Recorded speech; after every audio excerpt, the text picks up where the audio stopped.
ඔන්න දැන් Perplexity වල AI powered browser එක කොමෙට් හැමෝටම available වෙනවා. මේක සාමාන්‍ය විදිහ browser එකක් නෙවෙයි, AI powered එකක්. ඉතින් ඒක නිසා අපි කරන task වලට වෙනම AI assistance ගන්න හැකියාව තියෙනවා. මමත් මේක download කරලා install කරලා බැලුවා. ඒකේ intro එක නම් හරිම attractive විදිහට හදලා තියෙන්නේ.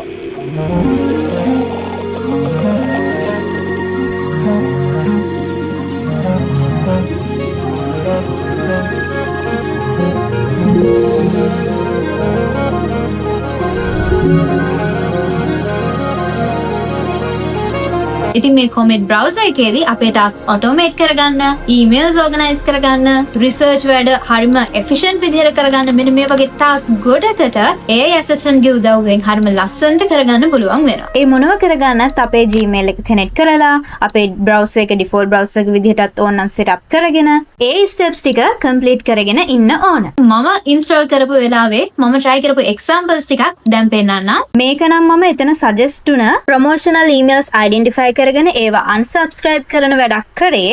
ඒකෙත් result එක හොඳයි. ඊළඟට මම කරේ Codecademy එකේ quantum computing යන course එකක ඒ වීඩියෝ එකේ summary එක ගන්න එක. ඇත්තටම හොඳට result එක ආවා. ඊට පස්සේ මට පොඩ්ඩක් curious එකක් ආවා මගේ සිංහල වලින් කරපු වීඩියෝ වලත් ඒ වගේ හොඳට result එක එනවද කියලා. ඊට පස්සේ මම මගේ channel එකට ගිහිල්ලා මගේ සිංහලෙන් කරලා තියෙන Meta AI ගැන කරලා තියෙන වීඩියෝ එකේ summary එකක් ගත්තා. ඒකෙත් result එක හොඳයි. අපිට conversation එක තව දිගට කරගෙන යන්න පුළුවන්. පේනවනේ දැන් අපිට YouTube එකක summary එක ගන්න වෙනම extension එකක් ඕන වෙන්නේත් නැහැ. මම හිතන්නේ SEO වගේ දේවල් වලට මේ AI assistant හින්දා වාසියක් වෙනවා. මම try කරලා බලන්න ඕනේ ඒක නම්. ඉතින් ඔයා Chrome, Brave මෙන්න මේ වගේ web browser වලට විතරක් limit වෙලා ඉන්න කෙනෙක් නම් මේ Comet එහෙම try කරලා බලන්න. ඔයා වෙනද කරන task ගොඩක් efficient විදිහට කරගන්න පුළුවන් වේවි. එහෙනම් මේ update එක ගැන අනිත් අයට දැනගන්න share කරලා ඔයාලට තාම මේ වගේ interesting දේවල් දැනගන්න ඕන නම් දැන්ම අපිව follow කරලා තියාගන්න.